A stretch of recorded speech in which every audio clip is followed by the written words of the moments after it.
ज्या शेतकऱ्याच्या पत्नी आहेत त्यांच्या हाताला कुठं बळ मिळणार. 1500 दिले. काल राहुलजींनी सांगितलं आम्ही 3000 देऊ आणि फक्त महिलांना नव्हे तर जो युवक आहे त्याला 4000 देऊ. भेदभाव आम्ही नाही करत. भेदभाव तुम्ही केला. भेदभाव तुम्ही केला. आम्ही नाही करत. महाविकास आघाडीवाले भेदभाव नाही करत. काय होता सोयाबीनचा भाव 21-22 मध्ये? काय होता सोयाबीनचा भाव? किती होता? 6000 ते 7000 भाव होता. होता की नव्हता? मग निवडून कोणाला देणार? काय होता कपाशीचा भाव? काय होता कपाशीचा भाव? 10,000 ते 12,000 पर्यंत 21-22 मध्ये आपल्या कपाशीला, आपल्या पराठीला भाव होता. आणि मग काय झालं? मग आपल्या बापाच्या पाठीत खंजीर खुपसला आणि खोके दिले. 50 खोके, 50 कोटी 40 खोके आणि मग बाप चोरला. संविधान म्हणतं 10 शेड्यूल मध्ये असा पक्षांतर्गत कायदा आहे, असं होऊ शकत नाही. पण सुप्रीम कोर्टाने पण सुप्रीम कोर्टाला पण मॅनेज करण्याचे हे औलाद आहेत. हे काय देश सांभाळू शकतात? आज जर तुम्ही चुकलात तर उद्या संविधान तोडल्याशिवाय हे लोक राहणार नाही. एवढं लक्षात ठेवा. एक पक्ष नाही, 2-2 पक्ष. काका, तुम्ही शरद पवार राष्ट्रवादी काँग्रेसचे या ठिकाणी मोठे नेते आहात.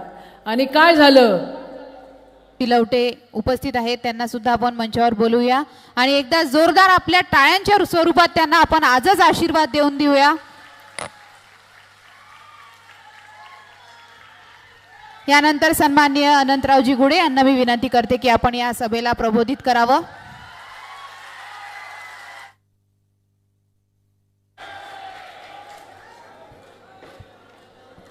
पाव किती नम्र उमेदवार आहे. गजानन लवटेच्या शरीरात नम्रता ठोस ठोस भरून भरली आहे. आज या ठिकाणी महाराष्ट्राचा जाणता राजा छत्रपती शिवाजी महाराज, भारतीय घटनेचे शिल्पकार भारतरत्न डॉक्टर बाबासाहेब आंबेडकर, ज्या माणसानं मराठी माणसाला उभं केलं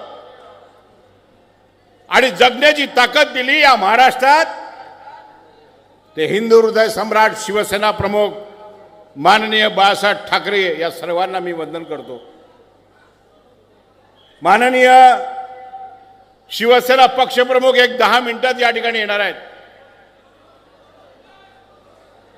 या व्यासपीठावर माननीय यशोमतीताईंनी, माननीय सुधीर भाऊनं सगळ्या गोष्टीचा उभा केला. बसून घ्या. मला माहिती आहे जागा कमी पडते आहे, परंतु आपण शिवसैनिक आहोत. ज्या ठिकाणी आहे त्या ठिकाणी बसून घ्या. जशी स्थिती असेल तसं बसून घ्या.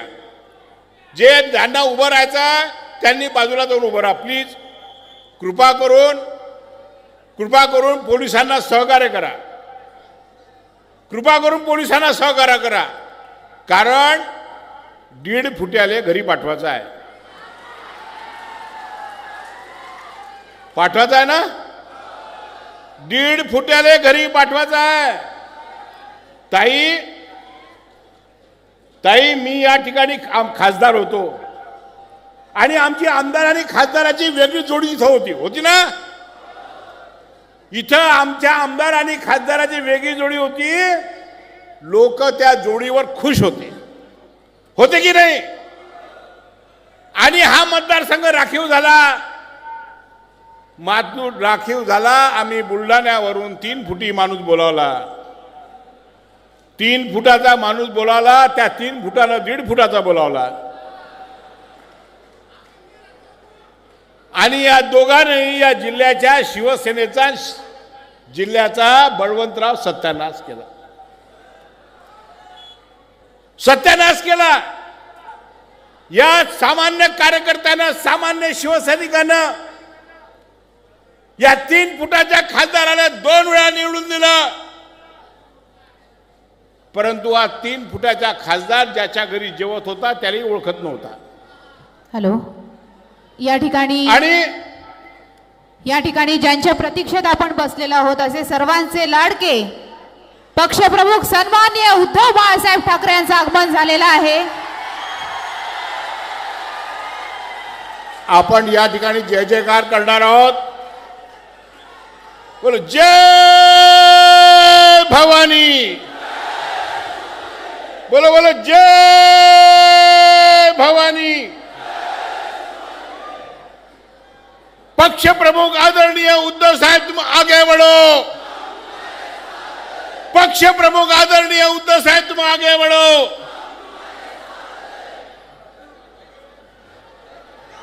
आणि जोरदार टाळ्यांच्या गजरात साहेब मंचावर येईपर्यंत आपल्या टाळ्यांचा कडकडाट सुरू राहिला पाहिजे. जोरदार टाळ्यांच्या गजरात आपण साहेबांचे या ठिकाणी स्वागत करूया.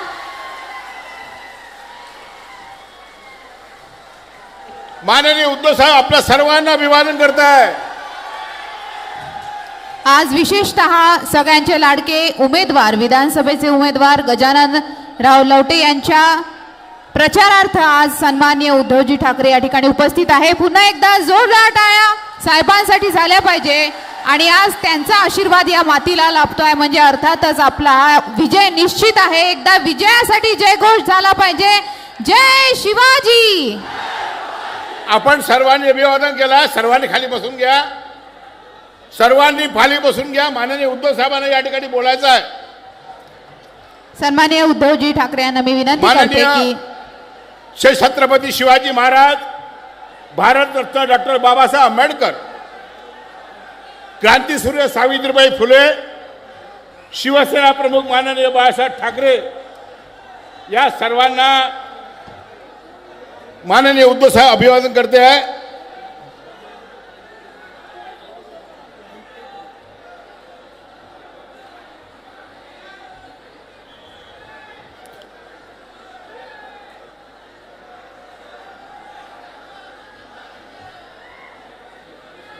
सर्वांना विनंती आहे की आपण अगदी शांततापूर्वक या ठिकाणी बसायचं आहे. स्टेजच्या उजव्या बाजूला बऱ्याचशा खुर्च्या रिकाम्या आहेत. आपण त्या ठिकाणी जाऊन बसावं. सगळ्यांना विनंती आहे की सगळ्यांनी शांतता पाळावी.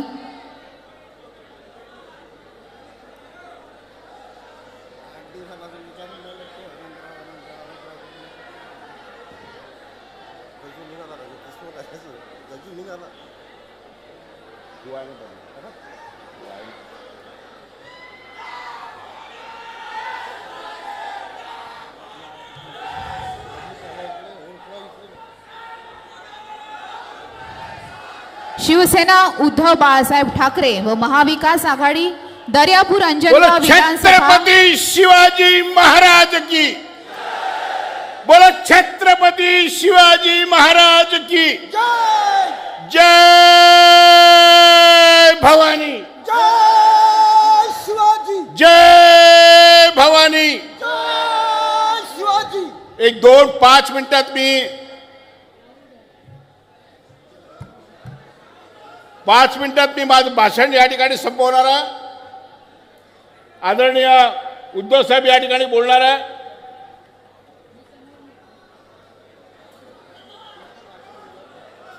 तर हे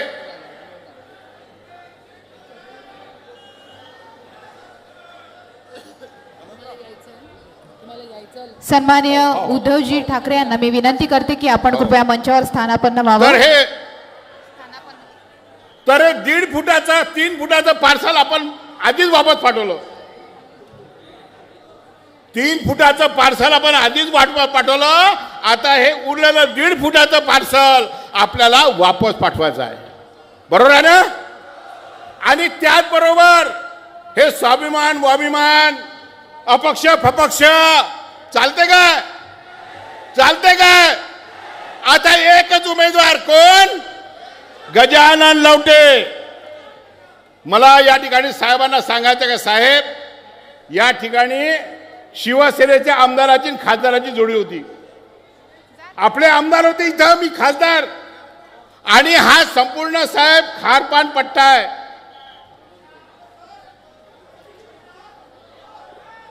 उद्धव साहेब हा संपूर्ण खारपाट पट्टा आहे. या पट्ट्यामध्ये पिण्याचं पाणी लागत नाही. आणि जेव्हा मी या ठिकाणी खासदार झालो, आपले आमदार या ठिकाणी होते, तेव्हा आम्ही 200 कोटी रुपयाची योजना या ठिकाणी पिण्याच्या पाण्याची केली की नाही? ज्या तालुक्यामध्ये पाणी मिळत नव्हतं, ज्या घरामध्ये पाणी मिळत नव्हतं, त्या प्रत्येक ठिकाणी पाणी पोहोचवण्याचं काम या तालुक्यात, या मतदारसंघात कोण केलं असेल तर ते शिवसेनेनं केलं, लक्षात ठेवा. हा दर्यापूर विधानसभा मतदारसंघ शिवसेनेचा बालेकिल्ला आहे की नाही? हा दर्यापूर मतदारसंघ भगव्याचा बालेकिल्ला आहे की नाही? आणि मग पुन्हा या ठिकाणचा भगवा भडकला पाहिजे, महाविकास आघाडीचा उमेदवार विजयी झाला पाहिजे आणि आपल्यातला सर्वसाधारण कार्यकर्ता, कारण शिवसेनेनं नेहमीच सामान्य कार्यकर्त्याला उमेदवारी दिली आहे. मला जेव्हा उमेदवारी दिली, मी देखील या जिल्ह्यात साधारण कार्यकर्ता होतो, सामान्य कार्यकर्त्याला शिवसेनेनं मोठं केलं आहे. आणि याही विधानसभेमध्ये शिवसेनेची मशाल आणि आमचा गजानन लवटे धगधगत राहिल्याशिवाय राहणार नाही. त्यासाठी कामाला लागा, रात्रीचा दिवस करा, रक्ताचं पाणी करा आणि शिवसेनेचा उमेदवार विजयी करा, एवढं आव्हान करतो. रजा घेतो. जय हिंद, जय महाराष्ट्र.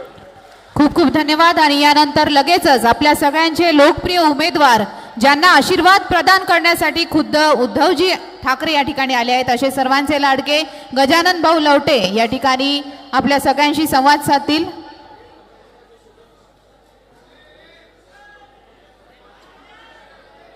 गजानन भाऊ लवटे आपल्या सगळ्यांशी संवाद साधतील.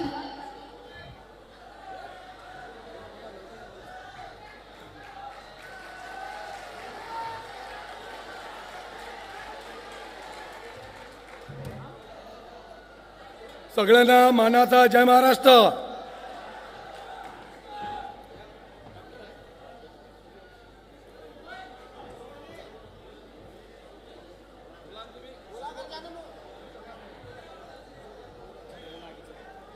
शेतकऱ्यांचे कैवारी राजे छत्रपती महाराज, भारतीय राज्यघटनेचे शिल्पकार विश्वरत्न डॉक्टर बाबासाहेब आंबेडकर, शिक्षणाचे जनक महात्मा ज्योतिराव फुले, आरक्षणाचे जनक राजर्षी शाहू महाराज, कर्मयोगी गाडगे बाबा, राष्ट्रसंत तुकडोजी महाराज यांना डॉक्टर पंजाबराव देशमुख या महामानवांना त्रिवार अभिवादन करतो. आजच्या महाविकास आघाडीच्या भव्य सभेकरिता उपस्थित आमचे नेते, माजी मुख्यमंत्री, पक्षप्रमुख, कुटुंब प्रमुख उद्धवसाहेब ठाकरे आणि यशोमतीताई, मंचावर उपस्थित सगळे, दर्यापूर विधानसभामध्ये आपल्याला बरेचसे आपल्याला प्रश्न आहेत. ते प्रश्न सगळे आमचे नेते मंडळींनी आपल्याला सांगितलेलेच आहे. तरी साहेब पण आता आपल्याला हे सांगणारच आहेत. आज फक्त एवढंच बोलू इच्छितो की एक सर्वसाधारण शिवसैनिकाला साहेबांनी न्याय दिला. मी उमेदवार नाही आहे, साहेब उमेदवार आहेत. साहेबांना आणि महाविकास आघाडीला आपल्याला निवडून द्यायचं आहे. तरी सगळ्यांना विनंती करतो, त्या महाविकास आघाडीमध्ये माझ्यासारखा आमदार साहेबांच्या चरणी नतमस्तक व्हायला पाठवा, एवढी तुम्हाला विनंती करतो आणि रजा घेतो. जय हिंद, जय महाराष्ट्र. सगळे मिळून मतदान करणार की नाही? कोणाला मत देणार? ऐकू येत नाही आम्हाला. एकदा जोरात. चला, जोरदार टाळ्यांच्या गजरात पुन्हा एकदा सन्माननीय राजेंद्रजी गवई यांना मी विनंती करते की आपण या सभेला प्रबोधित करावं.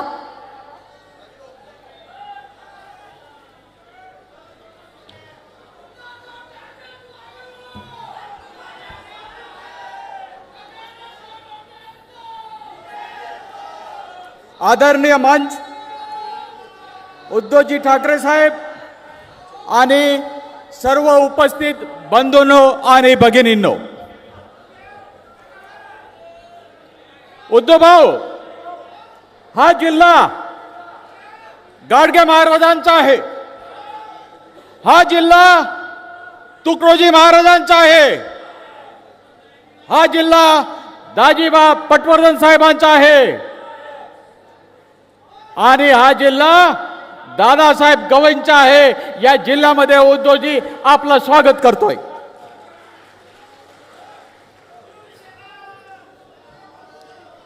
या जिल्ह्यामध्ये रिपब्लिकन पक्षाची एक वेगळी अशी एक ताकद आहे.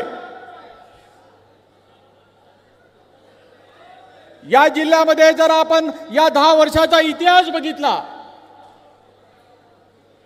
तर 2000 मध्ये रिपब्लिकन पक्षाचा उमेदवार मी होतो, अतिशय अल्पमताने पराभूत झालो. 2014 मध्ये बलवंत तुम्ही नंतर पाडलं, पहिल्यांदा 2014 मध्ये मी नवनीत राणांना पाडलं, मला तिकीट दिली नाही आणि 2014 मध्ये 19 मध्ये महाविकास आघाडीचा आग्रह असल्यामुळे आम्ही साथ दिली. ते काय घडलं मी इथे सांगत नाही, परंतु रिपब्लिकन पक्षाची इथे ताकद आहे हे इथे मी आवर्जून सांगतोय.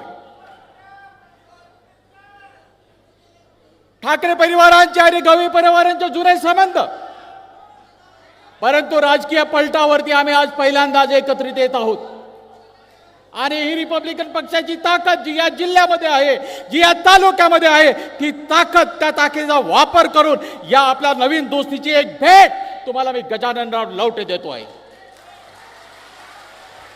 हा शब्द आहे डॉक्टर राजेंद्र गवईंचा की येणाऱ्या निवडणुकीमध्ये, विधानसभेच्या निवडणुकीमध्ये 23 तारखेला जो निकाल लागेल त्या निकालामध्ये मशाल चिन्हावरती गजानन लवटे हे निवडून आलेले असतील.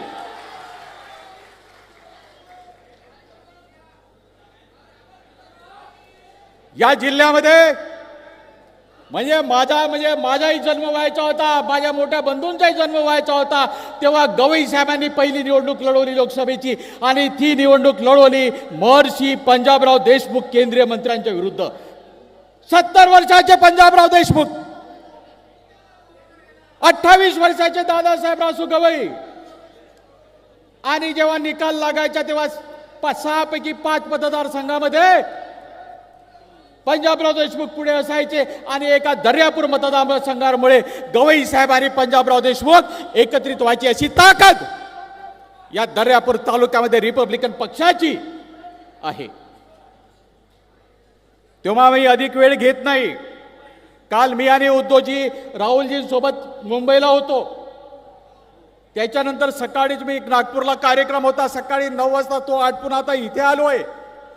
मी रस्त्यामध्ये सुधीर सूर्यवंशी यांच्याशी बोललो, एक मुद्दा त्याच्यावरती स्पष्टीकरण व्हावं अशी त्यांनी इच्छा व्यक्त केली. एक बौद्ध उमेदवार दिला नाही अशा प्रकारची टीका काही लोक करीत आहेत. कोण म्हणते की बौद्ध उमेदवार दिलेला नाही आहे? या अमरावती जिल्ह्यामधला खासदार हा बौद्ध जिल्ह्याचा आम्ही दिलेला आहे आणि या विधानसभेमध्ये, या चालू विधानसभेमध्ये काँग्रेस पक्षाने ज्योती गायकवाडांना तिकीट दिलेली आहे, नितीन राऊतला तिकीट दिलेली आहे. उद्धवजींनी सुद्धा बौद्ध समाजाचा उमेदवार वाशिम मध्ये दिलेला आहे, मेहकर मध्ये दिलेला आहे. राष्ट्रवादी पक्षाने बाजूला मूर्तिजापूर मध्ये बौद्ध उमेदवार दिलेला आहे. तेव्हा कुठे ना कुठे ते समतोल पाळावा लागतो. आज जास्तीत जास्त बौद्ध उमेदवार देण्याचं महाविकास आघाडीने काम केलेलं आहे. तेव्हा इथे जरी आपल्याला देता आलं नाही, त्याचे कारण आपल्याला माहित आहे, तेव्हा तो वाद बाजूला ठेवून गजाननराव लवटे यांना प्रचंड बहुमताने निवडून द्या अशा प्रकारची कळकळीची विनंती करतो. जय भीम, जय भारत. खूप खूप धन्यवाद. यानंतर अमरावती जिल्ह्याचे लोकप्रिय खासदार सन्माननीय बळवंतदादा वानखडे यांना विनंती करते की आपण या सभेला प्रबोधित करावं.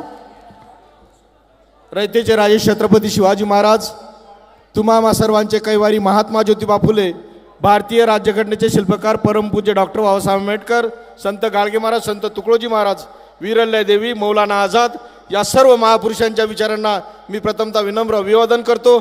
आजच्या सभेकरिता आणि आदरणीय आमचे गजानन भाऊ लवटे यांना आशीर्वाद देण्याकरता उपस्थित असलेले आदरणीय उद्धव साहेब, आमचं सगळ्यांचं दैवत, या प्रसंगी उपस्थित असलेले सर्व मान्यवर आणि आपण सर्व या महाविकास आघाडीच्या उमेदवाराला आशीर्वाद देण्याकरता आलेले सर्व दर्यापूर मतदारसंघाच्या सर्व मान्यवर, आदरणीय उद्धव साहेबांचे मी सर्वप्रथम आभार मानतो की त्यांच्या आशीर्वादानं आज लोकसभेत मी पोहोचलो. खऱ्या अर्थानं त्यांचा आशीर्वाद फार मोठा लाभला, कारण अमरावती जिल्ह्याची खासदारकी हे त्यांच्या वाट्याला होती. त्यांच्या वाट्याला असल्यामुळे त्यांनी मला इथं उमेदवार केलं, त्याबद्दल मी त्यांचे मनापासून आभार मानतो. आज ही जी लढाई आहे ही फक्त काही गजानन लवटेसाठी नाही बंधूंनो, ही लढाई आहे उद्धव साहेब, राहुलजी गांधी, शरदचंद्रजी पवार साहेब यांचे हात बळकट करण्यासाठी आहे. खऱ्या अर्थानं राज्य वाचवण्यासाठी आहे, देश वाचवण्यासाठी आहे आणि ते त्याचबरोबर संविधान वाचवणं ही अतिशय महत्त्वाचं आहे. म्हणून संविधान वाचवण्यासाठी ही लढाई आहे.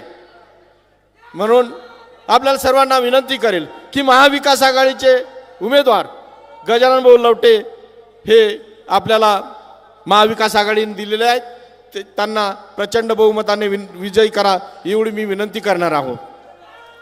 काल साहेब बडनेरा मतदारसंघाचं मी बॅनर पाहिलं.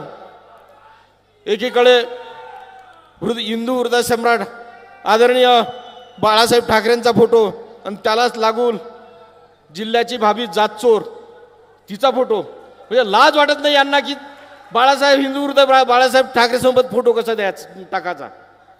ज्यांनी मातोश्री बनवली बाळासाहेबांनी, आदर्शनीय बाळासाहेबांनी, त्या मातोश्रीला त्रास देणं आणि त्या मातोश्रीच्या त्याला त्रास देण्याबरोबरच आपल्यासारख्या एका माणसाला, जे की मी साहेबांना गेल्या 5 वर्षात त्यांच्यासोबत काम करण्याची संधी मिळाली. मी हे म्हणेल की आजपर्यंतच्या मुख्यमंत्र्यात जर कोणी उत्कृष्ट मुख्यमंत्री असतील तर आदरणीय उद्धव साहेब होते.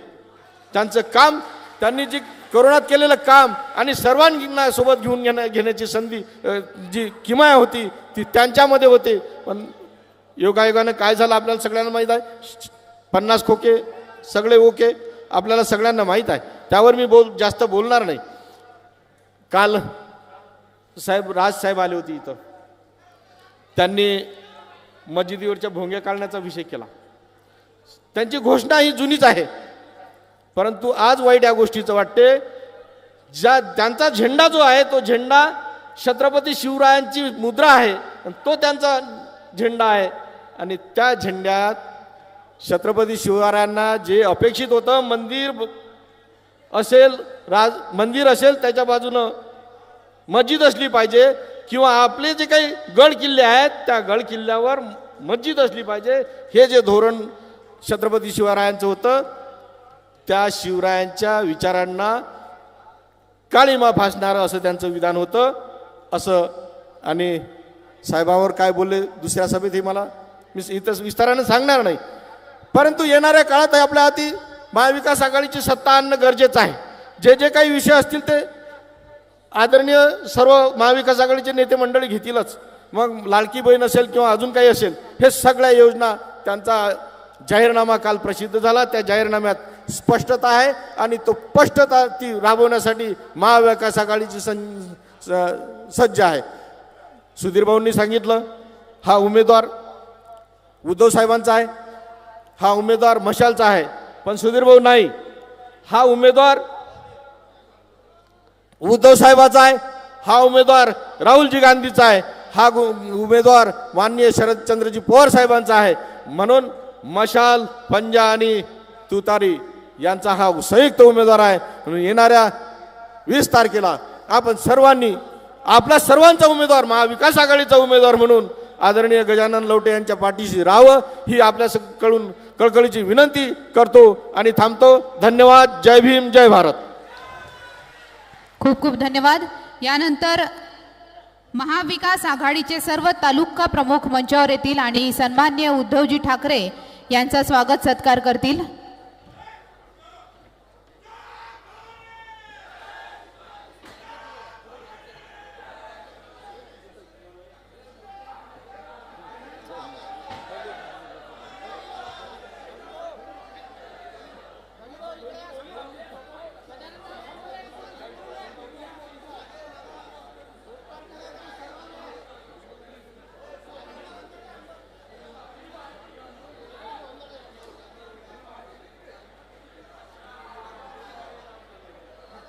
जोरदार टाळ्यांच्या गजरात आपण साहेबांचं या ठिकाणी या मातीत स्वागत करूया. खास आपल्या सर्वांचे लाडके उमेदवार गजानन मोतीराम लवटे यांना आशीर्वाद देण्यासाठी आज ते या ठिकाणी दर्यापूर महासंघात आलेले आहेत. जोरदार टाळ्यांच्या गजरात सन्मान्य उद्धवजी बाळासाहेब ठाकरे यांचं आपण स्वागत करूया. खूप खूप धन्यवाद.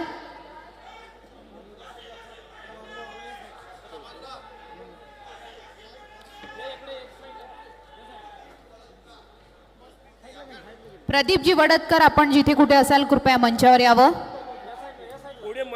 प्रदीपजी वडतकर.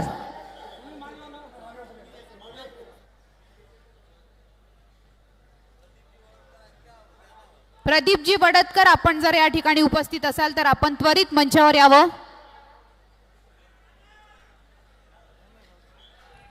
प्रदीप भाऊ वळदकर कुठे आहेत? या ना इकडून मागून या ना प्रदीप भाऊ.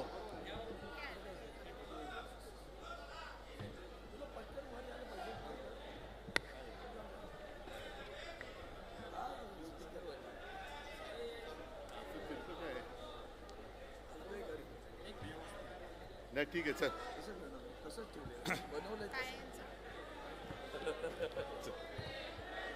यानंतर तुम्ही खाली बस. ज्यांच्या भाषणासाठी आपण आतुर आहोत असे सर्वांचे मार्गदर्शक शिवसेना पक्षप्रमुख सन्माननीय उद्धव बाळासाहेब ठाकरे आपल्या सगळ्यांना प्रबोधित करण्यासाठी येत आहेत. जोरदार टाळ्यांनी आपण स्वागत करूया.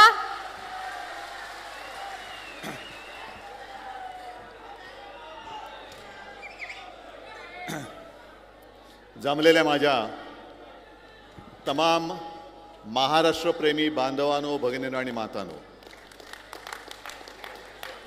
माझी भाषणाची सुरुवात बरोबर आहे ना रे? सगळे महाराष्ट्रप्रेमी आहात ना इकडे?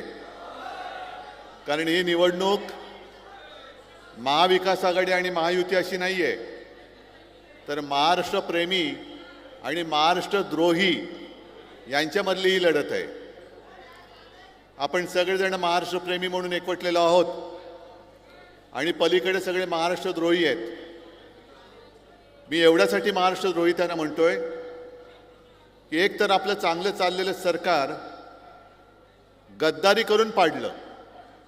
जी गद्दारी महाराष्ट्राच्या रक्तामध्ये नाही ती त्यांच्या रक्तामध्ये आहे, म्हणून ते पहिले महाराष्ट्रद्रोही आहेत. त्याच्यानंतर महाराष्ट्राच्या हक्काचं जे काही होतं आणि आहे ते ओरबाडून कुठे नेत आहेत? जिथे नेतात तिथपर्यंत आवाज गेला पाहिजे. कुठे नेत आहेत? मग तुमच्या हक्काचं ओरबाडून तिकडे नेत आहेत. मग हे महाराष्ट्रप्रेमी होऊ शकतात? आणि म्हणूनच मी मैदानात उतरलेलो आहे. मला अभिमान आहे एका गोष्टीचा की महाविकास आघाडी आता एवढी मिळून मिसळून काम करते. इकडे आपलं तुपलं काही नाही आहे. जे काय करतोय आपण ते महाराष्ट्राच्या हिताचं करतोय. आणि वानखेडेजी, मी तुम्हाला खास धन्यवाद देतोय. गेल्या वेळेला तसं पाहिलं तर लोकसभेची ही जागा ही सातत्याने तुम्ही शिवसेनेला देत आलात, निवडून शिवसेनेला देत आलात. ठीक आहे, 19 साली जरा गडबड झाली. गद्दाराने तिकडे आधीच वाट लावली होती. आपला चांगला असलेला बालेकिल्ला त्याला त्यांनी तडा मारला, जागा गेली. पण जेव्हा यावेळीची निवडणूक आली आणि काँग्रेसने मागणी केली, मी म्हटलं ठीक आहे, उमेदवार कोण? ते म्हणाले आमचा चांगला उमेदवार आहे. म्हटलं कोण? त्यांनी वानखेडेजी तुमचं नाव सांगितलं आणि मी एका क्षणात सांगितलं दिली. एका क्षणात सांगितलं, कारण माणूस मला माहिती आहे. विधिमंडळामध्ये काम करणारा माणूस, माझ्या सोबत काम करणारा माणूस, आणि असा चांगला माणूस जर देशाच्या लोकसभेत जात असेल तर उगाच मी खेचाखेची कशाला करू? त्यांना जागा दिली. फक्त म्हटलं निवडून याल ना? ते म्हणाले साहेब 101 नाही, त्याच्यापेक्षा जेवढे टक्के लावाल तेवढे लावा, मी निवडून येणार. आणि आपण सगळ्यांनी कमाल केलीत. आपल्या हक्काच्या माणसाला दिल्लीत पाठवला आणि त्याच्यानंतर आता त्यांना पुन्हा धन्यवाद एवढ्यासाठी देतोय. म्हटलं लोकसभा तुम्हाला दिली, बसा. म्हटलं आता मला काहीतरी पाहिजे, बरोबर ना रे? मग दर्यापूर पाहिजे. आणि त्यांनी म्हणजे काँग्रेसने सुद्धा एका क्षणाचाही विलंब न होता सांगितलं, साहेब नुसती देणार नाही तर निवडून आणून देणार.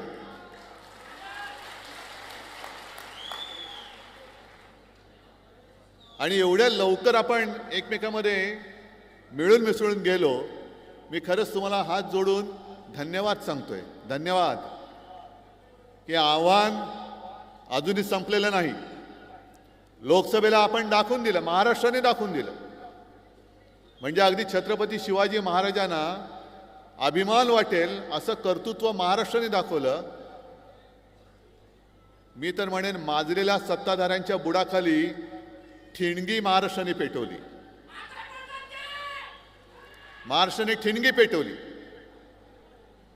कारण एक काळ असा होता गेले 10 वर्षाचा, आपण सगळे त्यांच्यासोबत होतो. 40च्या वरती खासदार आले होते. आणखीन काय द्यायचं बाकी होतं? खासदार दिले, आमदार दिले, वरची सत्ता दिली, खालची सत्ता दिली. त्यांच्या डोक्यात हवा गेली. मग हवा काढायला नको. हे आपल्यामुळे म्हणजे सर्वसामान्य जनतेच्या आशीर्वादाने हे गॅसचे फुगे जे फुगले आणि वरती वरती आकाशात जायला लागले. टाचणी मारली, आला फुगा खाली. आता पुन्हा एकदा करून दाखवायचे. एकदा आपण करून दाखवलं. इथले सुद्धा जे काही खासदार होते, कोणत्या बस्तीमध्ये होते, काय होते, तुम्हाला सगळं माहिती आहे. पण एका साध्या व्यक्तीने तुमच्या सगळ्यांच्या आशीर्वादाने तो जो एक गर्व होता, अहंकार होता, मी तर म्हणेन त्याला पायदळी तोडून टाकला, त्याचा सुपडा साफ करून टाकला. हेच कर्तृत्व याही वेळेला करायचंय. पुन्हा एक साधा माणूस आपण दिलेला आहे. गजाननाच्या हातामध्ये मशाल दिलेली आहे. आणि समोर कोण उभा आहे? हे ज्याने आपल्याशी गद्दारी केली आहे. बघा कसा मर्दगडी आहे. आशीर्वाद पाहिजे तुमचे, मत पाहिजे तुमचं. आमदार झाला पाहिजे, बरोबर ना? ठीक.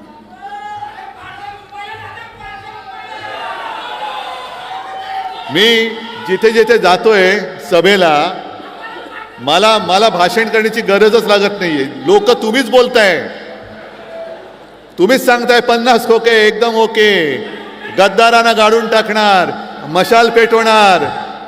हे सगळे जनताच बोलते. आणि खरंच आहे, गेली 2.5 वर्ष जी आपली जखम या गद्दारीने आपला जो वार केला, ती भळभळती जखम घेऊन आपण वाट बघत होतो की कधी एकदा वेळ येते आणि यांचा आम्ही सूड उगवतोय. तो दिवस आता आलेला आहे, 20 तारखेला आलेला आहे. ही गद्दारी जी त्यांनी केली ती केवळ उद्धव ठाकरेशी नाही केली, शिवसेनेशी नाही केली. ही महाराष्ट्राच्या मातीशी आणि महाराष्ट्राच्या मातेशी केलेली गद्दारी आहे. काय वाईट चाललं होतं आपलं सरकार? एक तर 5 वर्ष पुरी करून द्यायला पाहिजे होतं आणि 5 वर्षानंतर बोंबलायचं होतं की मी किती काय वाईट केलं होतं ते सांगायचं होतं. पण 2.5 वर्षाच्या कालखंडामध्ये जे काम आपण करत होतो, मग ते करोनाचं असेल, शेतकऱ्यांची कर्जमुक्ती आपण केली होती की नव्हती? तुम्हाला मिळाली होती की नव्हती? मिळाली ना? पण कधीतरी एक घटना मला अशी सांगा की मी कर्जमुक्ती केल्यानंतर तुमच्या समोर येऊन मोठा शो केलेला आहे. केला कधी शो? कधीच केला नाही. याचं कारण असं की मी तुम्हाला जे कर्जमुक्त करायचं ठरवलं आणि मी करून दाखवलं, हे काय मी तुमच्यावरती उपकार नव्हते केले. मी माझं कर्तव्य पार पाडलं होतं. आणि कमीत कमी त्रासामध्ये मी शेतकऱ्याला कर्जमुक्त करून दाखवलं होतं. मी म्हणजे मी नाही, महाविकास आघाडीचं सरकार, हे सगळे सोबत होते. अगदी यशोमती ताई सुद्धा माझ्या कॅबिनेटमध्ये माझी सहकारी मंत्री म्हणून होती. महाविकास आघाडीच्या सरकारने, हे जरा कॅमेरामन खाली बसला तर बरं होईल, पाठच्याने दिसेल. जरा खाली बसा, कॅमेरा ऑन ठेवा आणि खाली बसा. जरा खाली बसा ना, खाली बसा. आहेत आहेत, त्यांची पण गरज आहे. त्याच्यामुळे दिल्लीकर आपली सभा बघतायत, जरा त्यांना पण त्यांचं काम करू द्या. पण मी कधी येऊन अहंकाराने मी केलं की नाही कर्जमुक्त, केले की नाही कर्जमुक्त, ही शेखी कधी मिरवली नव्हती मी. कारण मी माझं कर्तव्य केलं. मी काय माझ्या खिशातनं पैसे काढून शेतकऱ्याला कर्जमुक्त नव्हतं केलं. आज जे यांचं चाललेले आहेत सगळे भाऊ, सगळे म्हणजे काय, 3 भाऊ, मग एक देवा भाऊ, एक दाढी भाऊ आणि तिसरा जॅकेट भाऊ. मग यांच्यामध्ये भाऊबंदकी एवढी झालेली आहे. पण एका बाबतीत त्यांचं एकमत आहे, आपण तिघे भाऊ भाऊ सगळे मिळून महाराष्ट्र खाऊ. महाराष्ट्र गिळतायत, महाराष्ट्र खातायत, ओरबाडतायत. आता भले यांना महिलांसाठी प्रेम आलं असेल, बहीण म्हणून प्रेम आलं असेल, आनंदाची गोष्ट आहे. पण महिलांच्या सुरक्षेचं काय, जे रोज महिलांवरती अत्याचार होण्याच्या घटना घडत आहेत. एक काही महिन्यांपूर्वी बदलापूरमध्ये इथे जे काही घडलं, ती माता करायचं काय तिने, चिमुरड्या मुलीवरती शाळेमध्ये अत्याचार होतो, मग सुरक्षा आहे कुठे? शाळेमध्ये जर का छोट्या छोट्या मुलींवरती अत्याचार होणार असेल आणि तिच्या आईची तक्रार पोलीस स्टेशनमध्ये गेल्यानंतर कोणी दखल घ्यायला तयार नसेल, तर काय चाटायची तुमची ती 1500 रुपयाची मदत? काय करायचं त्या मदतीचं? आणि म्हणून मी परवाच्या सभेत बोललो की या तिन्ही भावांनी जर का तोंड दाखवण्यासारखं त्यांचं असेल तर त्या माऊलीला जाऊन सांगा, भेटा तिला, जिच्या मुलीवरती अत्याचार झाले ना, तिला जाऊन भेटा आणि सांगा की मी आहे तुझा भाऊ, हे घे 1500. मी पहिलं पायताण काढून तोंड तुमची अशी फोडून काढेल की माझ्या मुलीचं आयुष्य उद्ध्वस्त झालंय आणि तुम्हाला काय लाच देतोयस? सुरक्षा नाही, काही नाही, पण अचानकपणाने मी तुझा भाऊ, हे की तुला मी ओवाळणी देतो. हे असं नाटक, असं थोतांड हे महाराष्ट्रामध्ये आजपर्यंत कोणी केलेलं नव्हतं. आज मला एक बरं वाटलं की गवई साहेब, राजेंद्रजी, तुम्ही माझ्या व्यासपीठावरती आलात. मला जुने दिवस आठवले. रासू, गवई आणि बाळासाहेब एका व्यासपीठावरती होते. आमचा घरोबा तेव्हापासूनच आहे. आणि रासू साहेब घरी पण यायचे. मी लहान होतो, चर्चा त्यांच्या काय चालायच्या, राजकारण कसं चाललंय, काय चाललंय. पण ते सुद्धा मला दिवस आठवले की बाळासाहेब आणि रासू गवई साहेबांची ती जी मैत्री होती, त्या मैत्रीमध्ये त्यांनी कधी राजकारण येऊ दिलं नाही. आणि सदैव दोघंही एकमेकाचे स्नेही म्हणून उभं राहिले. भले दोन वेगळ्या पक्षात असतील, कदाचित विचारधारा वेगळ्या असतील, पण आज आपण एका व्यासपीठावरती आलेलो आहोत. आपलं उद्दिष्ट एकच आहे की आपला महाराष्ट्र आपल्याला वाचवायचा आहे, महाराष्ट्र वाचवायचा आहे. आणि महाराष्ट्रामधले जे काही संस्कार हे पुसून टाकतायत, सब कुछ मोदी, आणि जी जमीन आहे ती अदानी, नाही चालणार, नाही, अजिबात नाही चालणार. आम्ही चालू देणार नाही. तुमचे हे सगळे जे काही मनसुबे आहेत ते याच निवडणुकीमध्ये आम्ही पातळामध्ये गाडून टाकून त्याच्यावरती आमच्या महाविकास आघाडीचा झेंडा फडकवल्याशिवाय राहणार नाही. आज सगळे शेतकरी इकडे जमलेले आहेत. किती आहेत शेतकरी? सगळेच आहेत. बरं, मग मला खरं उत्तर द्यायचं, तुमच्यापैकी किती जणांना जी आपल्या सरकारने योजना सुरू केली होती, नियमित कर्ज परतफेड करणाऱ्यांना प्रोत्साहनपर 50,000 रुपये, किती जणांना मिळाले? नाही मिळाले नसतील तर असं करायला हात नका वर करू. फोटोवाले म्हणतील बघा यांना मिळाले. पीक विमा मिळाला? नुकसान भरपाई मिळाली? मग आणखीन काय, हमखास भाव, हमी भाव मिळतोय? तुमचा उत्पादनाचा खर्च वाढला की नाही वाढला? म्हणजे तुमचा पेरणीचा खर्च जो काही येतोय, शेतीचा खर्च जेवढा येतोय, त्याच्यापेक्षा जे मोदीजी म्हणाले होते की शेतकऱ्याचं आम्ही उत्पन्न दुप्पट झालंय, मला एका तरी शेतकऱ्याने सांगावं की होय माझं उत्पन्न दुप्पट झालंय, मोदीजीने उत्पन्न दुप्पट केलंय. मी माझे सगळे उमेदवार हे मागे घेऊन दाखवतो. बरं, सोयाबीनला जो आपलं सरकार भाव देत होता 1,000-1,200 रुपये, मिळतोय ना तुम्हाला? 1500 रुपये झालेत, 2000 झालेत, किती जणांचे झालेत? किती? 10,000च्या वरती होता, आता किती आला?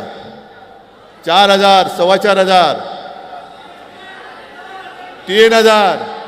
म्हणजे उलटी गिनती सुरू झालेली आहे. कापूस खरेदी होतोय, डाळ होते, सोयाबीनचे भाव पडतायत. कारण केंद्र सरकार जे आहे ते डाळीला आयात शुल्क न लावता आयात करायला परवानगी देते. सोयाबीनचं सुद्धा तेच चाललेलं आहे. म्हणजे आपल्या डोक्यावरती आपण इथे अमरावतीत जरी त्यांचा पराभव केला तरी इतरत्र देशामध्ये ते जे काय त्यांना तुटपुंज यश मिळालं, अजूनही ते महाराष्ट्रावरती अन्याय करतायत. परदेशातून डाळी आणतायत, इथल्या माझ्या शेतकऱ्याचा डाळीचा भाव पाडून टाकतायत. परदेशातून तेल आणतायत, इकडे माझ्या सोयाबीनचा भाव पाडून टाकतायत. कापूस असाच चढतोय. खरेदी केंद्र अजून सुरू होत आहेत, नाही होत. खरेदी केंद्र सुरू झालं तर म्हणतात तुझा कापूस ओला आहे. हे भले बसले त्या कापसाच्या गादीवरती राज्य करत, यांच्या गादीतला कापूस आता तुम्हाला काढावा लागेल. गादीतला कापूस काढा पहिल्यांदा. मग काय दिलं काय तुम्ही महाराष्ट्राला? आमचं सरकार तुम्ही पाडलं. मी म्हणे बाळासाहेबांचे विचार सोडले. काय सोडले होते विचार? मी हिंदुत्व सोडलं वाटते तुम्हाला कोणाला? पण यांचं म्हणतील, भाजप जे म्हणेल ते हिंदुत्व मी मानायला तयार नाही, अजिबात तयार नाहीये. कारण आमचं हिंदुत्व असं आहे की हृदयामध्ये राम आणि हाताला काम देणारं आमचं हिंदुत्व आहे. घरातली चूल पेटवणारं आमचं हिंदुत्व आहे. घर पेटवणारचं हिंदुत्व, घर पेटवणारं हिंदुत्व मला मान्य नाहीये. तुम्ही मारामाऱ्या लावतायत, हिंदू मुस्लिम वाद करतायत, हिंदूंमध्ये पुन्हा मारामाऱ्या, मराठीमध्ये मारामाऱ्या. कशाला? नुसती सत्ता पाहिजे म्हणून? अरे चांगलं काम केलं असतं ना तर या जनतेने तुम्हाला आज सुद्धा डोक्यावर घेऊन नाचले असते. तुम्हाला काही करण्याची गरज, थापा मारण्याची गरजच लागली नसती. जर तुम्ही माझ्या शेतकऱ्याला आत्ता सांगताय तुम्ही कर्जमुक्त करणार, मग 2.5 वर्ष कशाला अंडी उभवलीत? आता तुमच्या सगळ्या योजना बाहेर पडतायत. महिलांना आम्ही अमुक देऊ, युवकांना तमुक देऊ.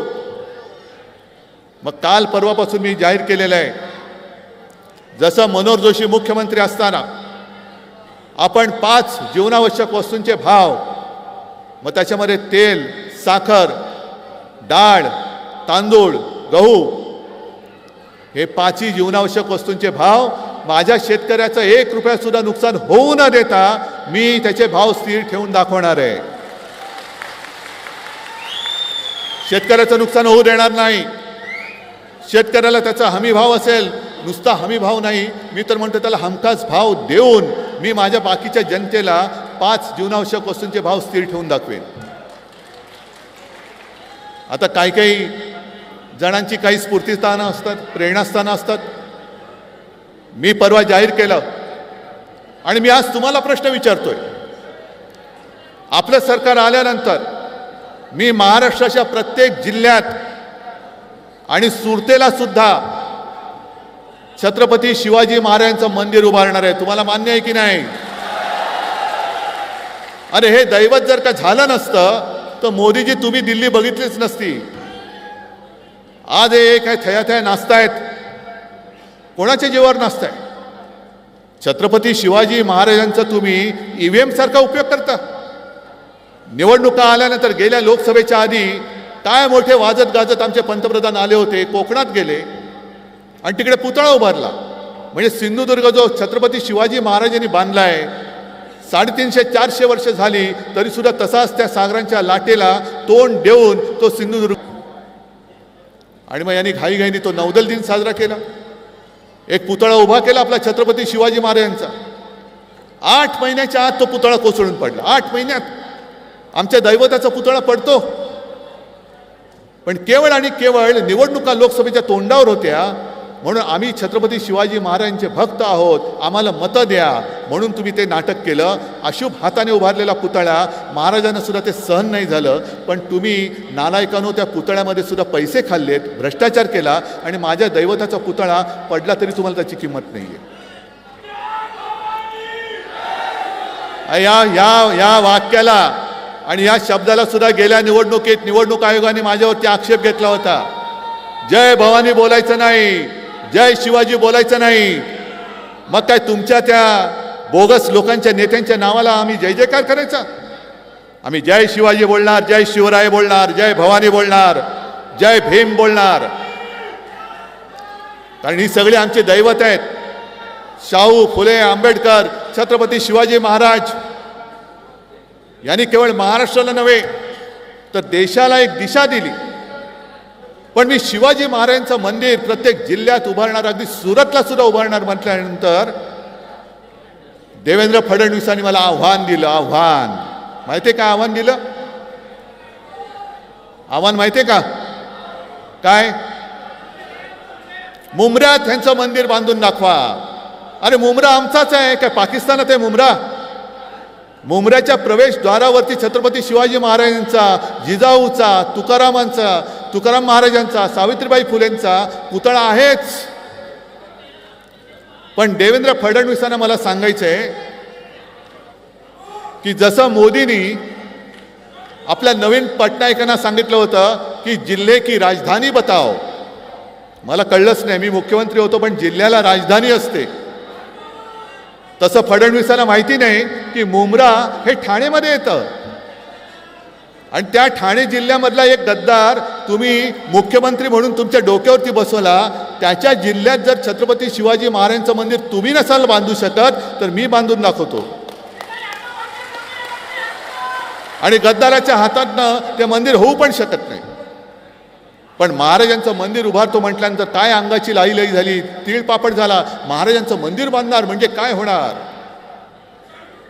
मग दुसरा प्रश्न मी त्यांना विचारतो की तो राजकोटला जो पुतळा तुम्ही उभारला होता वाऱ्यामुळे पडला. आमच्या मुख्यमंत्र्याची दाढी नाही हलत वाऱ्यानी. हा दुसऱ्या जॅकेटवाल्या भाऊचं जॅकेट नाही हलत. देवेंद्र भाऊंचं काहीच हलणं शक्य नाही. पण मग दुसरा प्रश्न त्यांना मी विचारतो की पुतळा पडल्यानंतर दुर्घटना घडल्यानंतर ठीक आहे, अजितदादांनी माफी मागितली, अगदी मोदींनी सुद्धा बडे जसा धमकी देतात तशी गुरमीमध्ये माफी मागितली. पण देवेंद्र फडणवीसांनी अजूनही माफी का मागितली नाही महाराजांचा पुतळा पडल्यानंतर? या प्रश्नाचं उत्तर देवेंद्र फडणवीस तुम्ही पहिलं द्या. काय वाटेल ते बोलायचं? हे असं राजकारण तर चालूच राहील. पण आज मी सकाळी जसं परवापासून मी सुरुवात केली तसं आजपासून मी एक नवीन सुरुवात केलेली आहे. हा एक वचननामा खिशात ठेवील असा, त्याचं प्रकाशन मी केलं आणि मग मी तुमच्यासमोर आलो. म्हणून मला यायला थोडा उशीर झाला. काल महाविकास आघाडीच्या पंचसूत्रीचं प्रकाशन झालं, जनतेच्या चरणी आम्ही ते सादर केलं. पण मला असं वाटलं की महाविकास आघाडीचा वचननामा जो आहे, जाहीरनामा जो आहे, त्यातल्या काही गोष्टी आणि अधिक आपल्याला काही गोष्टी वाटतात ह्या माझ्या जनतेला आपण का द्यायचे नाहीत? आणि म्हणून जो महाराष्ट्र आता हे लाचार करायला निघालेले आहेत, एक तर महाराष्ट्राला भिके कंगाल करायला निघालेले आहेत. काय त्यांची एक गोष्ट आहे, बटेंगे तो कटेंगे. अरे बघतो ना कोण काटेंगे, कोण येते काटायला बघतो मी. पण भाजपचा जो काय अजेंडा आहे कि बटेंगे आणि कटेंगे नहीं, हम महाराष्ट्र को लूटेंगे और हमारे दोस्तों को बांटेंगे. हम बांटने नहीं देंगे, हम लूटने नहीं देंगे. आम्ही तुम्हाला आम्हाला तोडायला देणार, आम्ही तुटू देणार नाही, आम्ही लुटू देणार नाही. माझा महाराष्ट्र, मी स्वावलंबी महाराष्ट्र आणि सर्वोत्तम महाराष्ट्र करून दाखवल्याशिवाय राहणार नाही, ही शपथ घेऊन मी मैदानात उतरलेलो आहे. आता एवढंसं जे आहे हे कागदावरती काही छापलेलं नाही, ही माझी वचनं आहेत. आणि त्याला मी मुद्दामून असं म्हटलेलं आहे की कुटुंब प्रमुखाचा वचननामा, तुम्ही मला जे काही कुटुंब प्रमुख मानता, करोनामध्ये तुम्ही मला जी साथ सोबत दिली म्हणून आपण महाराष्ट्र वाचवला.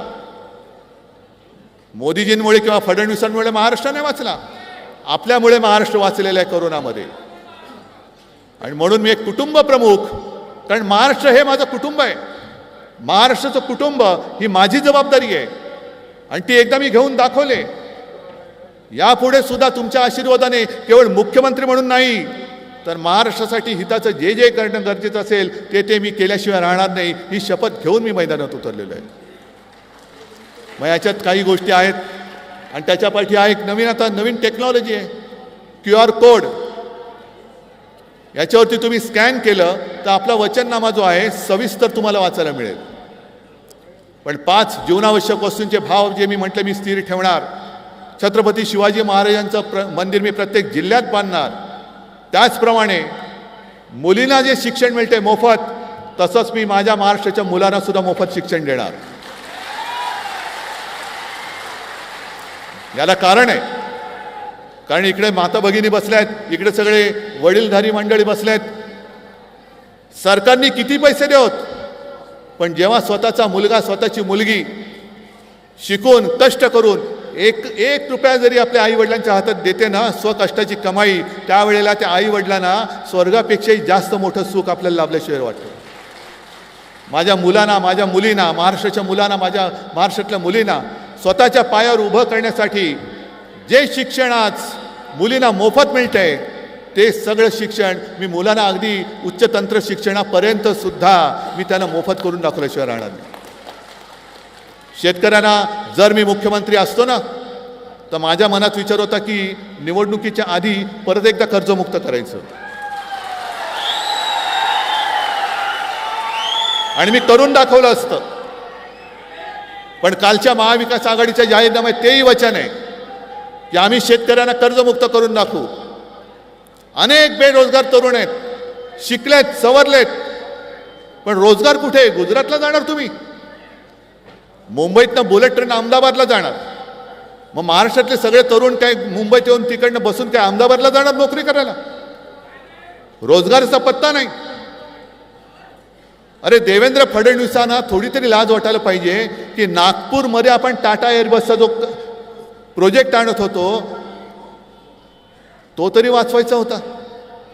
विदर्भातल्या अगदी पूर्व काय पश्चिम काय विदर्भातल्या संपूर्ण विदर्भातल्या माझ्या युवकांना युवतींना त्या मिहानमध्ये टाटा एअरबस जर का आला असता कारखाना, तर नोकऱ्या मिळाल्या असत्या की नाही? मग ज्या विदर्भाने आजपर्यंत तुम्हाला भरभरून दिलं, खासदार दिले, आमदार दिले, अगदी राज्य तुम्हाला दिलं, तुम्ही दिलेल्या आमदारांमुळे देवेंद्र फडणवीस कोणे एकेकाळी मुख्यमंत्री झाले होते,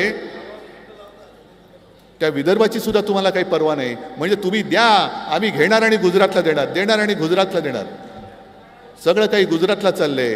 मग माझ्या या तरुण युवकांनी करायचं काय? म्हणून त्यांना रोजगार मिळेपर्यंत 4,000 रुपये महिना हे महाविकास आघाडीचं सरकार त्यांना देणार आहे. महिलांना सुद्धा जी काही योजना सुरू आहे, हे म्हणे आता टीव्हीवरती जाहिराती सुरू आहेत, अरे सरकार बदललं तर आपली योजना बंद होईल. म्हणजे यांच्या मनात पक्का आहे की यांचं सरकार बदलते आणि ते आम्ही बदलणारच. सरकार बदललं तर योजना बंद होईल. बंद नाही होणार. तुमचे 2,000 रुपये वगैरे त्याच्यापेक्षा जास्त 3,000 रुपये आम्ही महिलांना देणार आहोत. सरकारी कर्मचाऱ्यांना जुनी पेन्शन योजना जी त्यांची मागणी आहे ती आम्ही लागू करणार आहोत. अशा अंगणवाडी महिला ज्या आहेत, ज्यांनी खूप मोठं काम कोरोनाच्या काळात केलं, त्यांचं मानधन आम्ही वाढवणार आहोत. अशा कितीतरी गोष्टी आहेत. या सगळ्या गोष्टी महाविकास आघाडीचं सरकार तुम्हाला देणार आहे. पण तुम्ही मला फक्त एकच गोष्ट द्यायची आहे. देणार आहात तुम्ही? या सगळ्या गोष्टी याच्यात आहेत. एवढ्या सगळ्या गोष्टी महाविकास आघाडीचं सरकार तुम्हाला देणार आहे. पण तुमच्याकडनं मला एकच गोष्ट पाहिजे. देणार आहात काय? तुमचा आशीर्वाद आणि तुमचं मत, ही एकच गोष्ट मला पाहिजे. फक्त एक मत द्या तुमच्याकडनं, सगळ्यांकडनं जेवढे आलेत, आणि तुमच्या कुटुंबाचं प्रत्येक मत हे आपल्या महाविकास आघाडीला द्या. कारण आम्ही लढतोय हे तुमच्या भवितव्यासाठी लढतोय.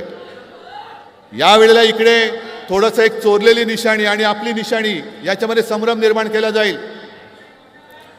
कारण त्यांना मतं खेचण्यासाठी नेता कोणच नाही. मोदींचं नाणं आता वापरून वापरून गुळगुळीत झालंय. मोदींच्या फोटोवरती मत मिळत नाही. मग त्यांना आता आपल्या शिवसेना प्रमुखांचा फोटो लावावा लागतोय. संभ्रम निर्माण करतायत. पण आपली निशाणी आता कोणती आहे? पोचले, हृदयात पोचले, घरामध्ये पोचले. आणि शपथपूर्वक तुम्ही मला सांगताय की होय, आम्हाला ही मशाल निशाणी कळलेली आहे, आम्हाला पटलेली आहे.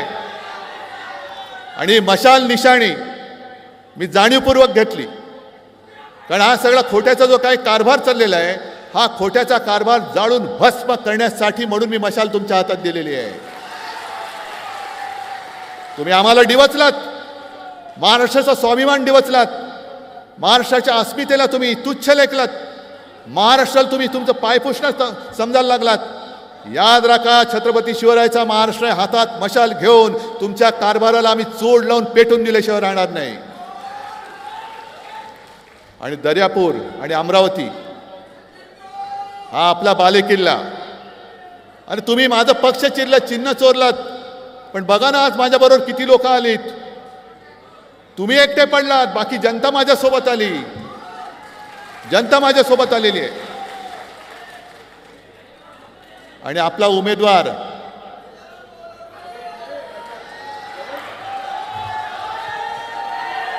आहे ना पसंत आहे की नाही? मग समोरच्या गद्दाराला तडीपार करायचा, आणि हा मतदारसंघ जो यांनी नासून टाकलेला आहे तो परत एकदा मजबूतीने उभा करायचा. राजेंद्रजी तुमची मदत पाहिजे, वानखेडेजी तुमची मदत पाहिजे, सगळे राष्ट्रवादीचे त्यांची मदत पाहिजे, आणि सगळ्यात मोठं म्हणजे तुमचे आशीर्वाद मला पाहिजेत. ते आशीर्वाद मी मागायला आलेलो आहे. हे आशीर्वाद केवळ आणि केवळ तुमच्या उज्ज्वल भवितव्यासाठी मी मागतोय, आणि ते तुम्ही मला द्याल एवढा आत्मविश्वास बाळगतो आणि आपली रजा घेतो. जय हिंद, जय महाराष्ट्र. यानंतर या ठिकाणी लगेचच प्रदीपजी वडदकर आणि गुणवंत गावंडे यांचा पक्षप्रवेश साहेबांच्या हस्ते होणार आहे.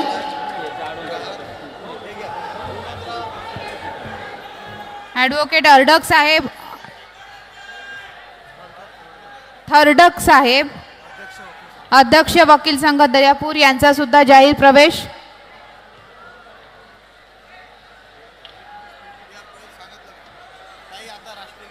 सगळ्यांनी जागीच उभं राहायचं आहे. राष्ट्रगीताने आजच्या या सभेची सांगता होणार आहे. सगळ्यांना स्तब्ध. ठीक आहे, ही सभा इथेच संपन्न झाली असे जाहीर करत आहोत साहेबांच्या अनुमतीने. धन्यवाद. एक मिनिट, सगळ्यांनी राष्ट्रगीतासाठी उभं राहा, एका जागी उभे राहा आणि एक सुरात म्हणायचं आहे. राष्ट्रगीत सुरू करेंगे, शुरू कर. जनगण मन अधिनायक जय हे भारत भाग्य विधाता, पंजाब सिंध गुजरात